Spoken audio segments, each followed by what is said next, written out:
Chelsea Football Club are embarrassed on the pitch, but now it looks like we're getting embarrassed off it. Our fans are arguing with players during games, and Mauricio Pochettino at halftime decides to go and talk to the fan.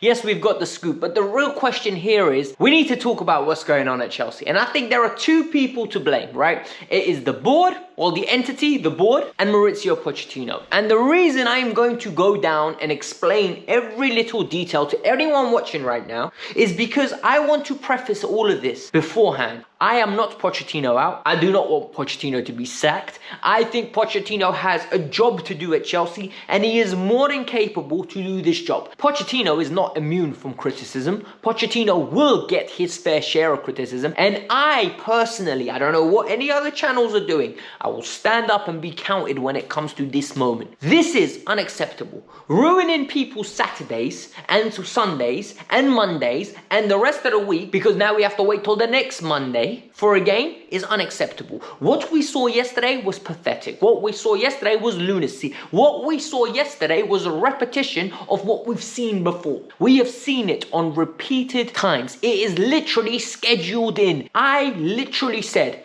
well, we lost to Villa. Well, we lost to West Ham. Well, we lost to Nottingham Forest. Two of them at home. Stamford Bridge now is literally handout FC. People come to Stamford Bridge saying, you know what? We are going to get whatever we want. We just have to be tight at the back. We just need to be patient because your players are going to choke. The minute we score, they're going to choke. But hit the like button, subscribe to the channel if you made this far. Look guys, making content at this moment in time is very hard because I feel like I'm a broken record. When we're doing well, I'm positive, it's easy, I look forward to making these videos. When we're losing, I need to be a little bit more analytical. I need to understand why things are going wrong. And then I need to be realistic and honest. And some people don't like the honest truth. And some people love it. So I'm not everyone's cup of tea. You made it this far, subscribe because you will enjoy the content and you'll always get the truth. But if you don't like it, it's not for you, fair dues. See you later. Go to another channel. Let's get on. Mauricio Pochettino is highlighting the first signs that things are going tragically wrong. And I'm going to explain to you. Yesterday, during the game at halftime, Nicholas Jackson decides to shush a fan. Apparently, a fan was literally telling him, what the hell are you doing? Maybe a few other words, but Jackson, during the game, retaliated. Pochettino at halftime went up to the fan and said, it's not helping. You're not helping anybody by doing this. He's going to play worse. Firstly, big man, the fan paid his money. And if the fan wants to yell, as long as it is not across the line of yelling inappropriate stuff like you know what, right? As long as it's not racist, as long as it's not homophobic, as long as it's not touching someone's mum, as long as it's not touching someone's dad or a loved one, if it's criticizing their football, then okay, criticize their football. Jackson played like a donkey yesterday. Someone should be allowed to say, you're playing football today like a donkey. Poch is not in the right place to be going across and trying to tell him what you're doing is incorrect. Bruv, you got bigger problems at hand, and that's we haven't scored a goal at home against Aston Villa, Nottingham Forest, and what's it called, whoever we played yesterday, Brentford. So the reality is, be quiet, get in the dressing room and sort your team out. That's the first day. Now we need to start talking about what Pochettino said after the game. Because his comments are stinky, his comments were nasty, and his comments were deflective. Why didn't I buy into this Pochettino project? My man came in, nice suit, everything. Tom Ford, it's wearing Tom Ford, a nice suit over the top, Ralph Lauren, looking fine, looking dapper. You know, he's sitting there like, hey, Hefe is here. All of a sudden, coming out with statements like, winning at all costs. This is Chelsea. I know what I got myself into. Talked the big game. Now, yesterday, he came out with it. Played very well against Liverpool. Played very well against Arsenal. But when teams put a low block on, we can't break them down. But I'm not worried because we played well against Liverpool and Arsenal. Big man, I need to explain to you something how the Premier League works. Maybe you forgot when you went to Paris and you lived in Paris for a couple of months. In the Premier League, there is a top 6, right? Chelsea, Arsenal, Liverpool, Man City, United and Spurs. 5 of them play us because one of them is us, so we can't play ourselves. Clearly, you don't understand this. Those 5 teams don't play low blocks against us. The remaining 14 teams, because we're one of the things, so it's 6, 20 minus 6, 14, the remaining 14, they park the bus against you. And the reason they park the bus is because they know that's your weak spot. And the fact that he says, I'm not worried about this, blows my mind. How are you not worried? Gundogan yesterday, after the Barcelona performance, openly said, I'm disappointed to see how people are not angrier. Where the hell is our anger? Where is our mentality? Where is our profession pride that we need to be better. Where is it? And now I need to ask a serious question. This squad is not perfect. We have got injuries up to here, yeah? But Unai Emery, David Moyes, Eddie Howe, De Zerbi, Ten Hag and Thomas Frank, all are doing a better job than Maurizio Pochettino based on the Premier League table. We're not going to talk about the top teams, Pep Guardiola, Arteta and Klopp, because we're not competing with them. Forget that. I'm talking about that little 5 to 10 roll. Why are they doing so much better than us? It's a process, I understand, results should come, but some results have to come. Why are they doing so much better than us already? And I don't understand, because if I understood why, then I'd say, you know what, it's because this and this. You should be able to steal a few more results than we are. 3 wins in 10 Premier League games is unacceptable. 3 wins in 10 Premier League games is how you just avoid relegation. Beyond unacceptable.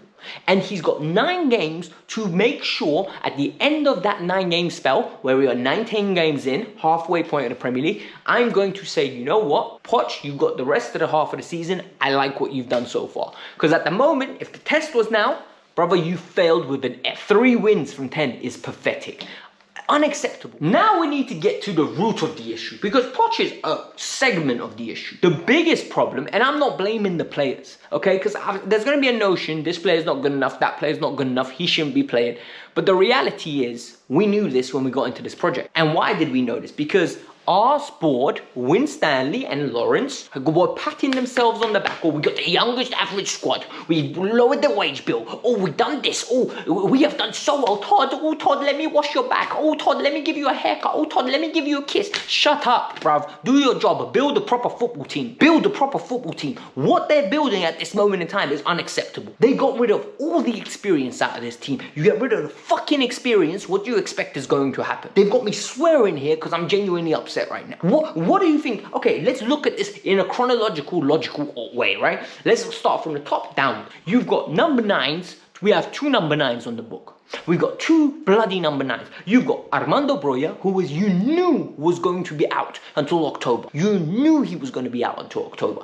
Played 78 league games in the top flight. He's got like 30 Eredivisie games or something like that. And he's got some Premier League games for Southampton and Chelsea. 78. That's it, league games. Then you give the keys to the castle to Nicholas Jackson, a 22-year-old, right, who has come from Spain to play for us, who in total, including this season, has played 42 league games. I'm not making this up. 42 La Liga and Premier League games combined. You give this man the keys to the castle. You give this man the keys to the Ferrari. You give this man the keys to your city, your kingdom. What are you doing? What are we doing here? And then we're saying he's not making the right runs. Nicholas Jackson is not good enough. Brother, he was never good enough. He's a project player. You have Broja, Jackson, with Ivan Toney, with a Vlahovic, with a Lewandowski, with a Benzema. You don't have them as a pair, as a tandem. And then you expect results. You expect perfection. No. And if you do, then you better have wingers that score goals. And now we need to get into the wingers issue, because the wingers issue is hilarious. We've got Raheem Sterling, who's played 356 games. Yet people are telling me he's the issue. Why is he the issue? Raheem Sterling, 4 Premier League goals in 9 games. Okay, not perfect. Good. He scored 3 of those 9 games. Okay, let's project that across the season. Raheem Sterling is going to finish the season somewhere scoring in 12 games in 38, somewhere, and maybe getting you in and around 15 league goals. You're telling me that's not a good season. You're telling me that's not a very good season for Raheem Sterling in Chelsea. Get me another one of Raheem Sterling's and I'll be very happy. Get me 2 Raheem Sterlings, 2 wingers that get me 30 guaranteed league goals a year. I'll be very happy. The problem lies with what else we have. You bought Christopher Nkunku, who is injury prone. You know he's bloody injury prone. You know this player had 3 injuries last year. You bring him in, he gets injured in pre-season. What do? You go get me another kid. You go get me another kid. So now we need to have Noni, who has played 68 league games altogether, league games in top flight divisions, altogether, inconsistent. Palmer, who's played 26 league games for Manchester City and Chelsea. And Mikhailo Mudryk, 72. And I am the advocate for Mikhailo Mudryk has not played enough football for us to judge him, yet he's played more than Jackson, Palmer, Noni, and Broja. Now you explain to me, no sorry, Broja played 6 more. Now you explain to me how I'm meant to judge this squad. The problem is it's squad construction. There is no squad construction. It's poor, it's pathetic, it's horrible, it's disgusting. The squad construction makes me sick. It is a nasty piece of work what they've done. I wanted Joao Felix instead of Cole Palmer.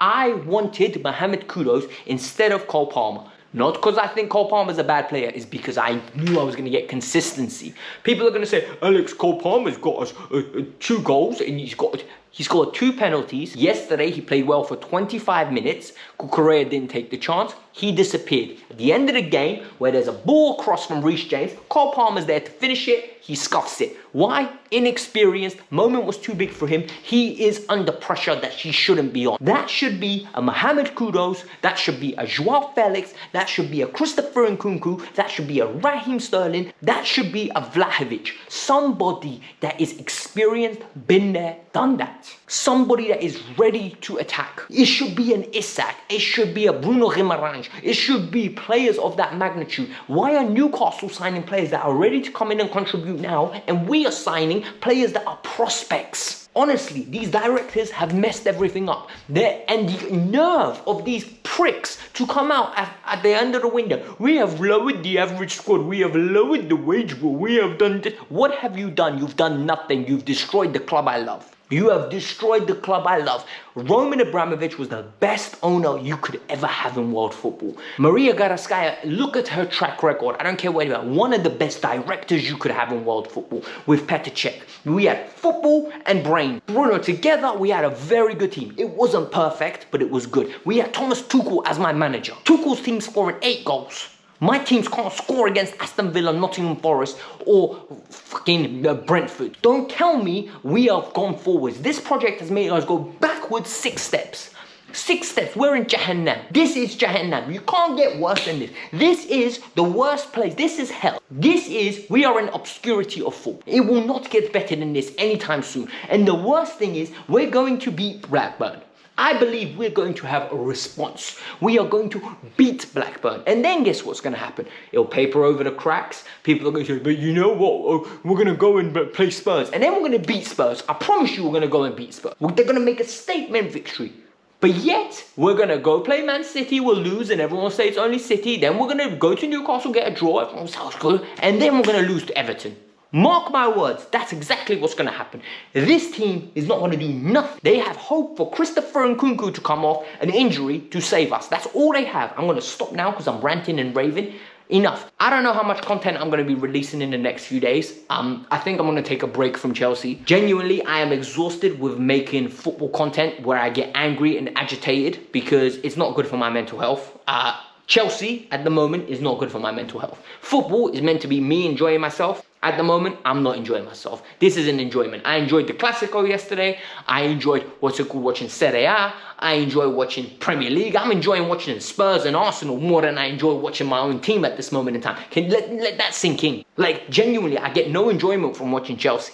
It's pathetic. I'm on the edge of my seat in nerves. So hit the like button, subscribe to the channel. Let me know your thoughts. Yeah, peace out. I'm out. Bye.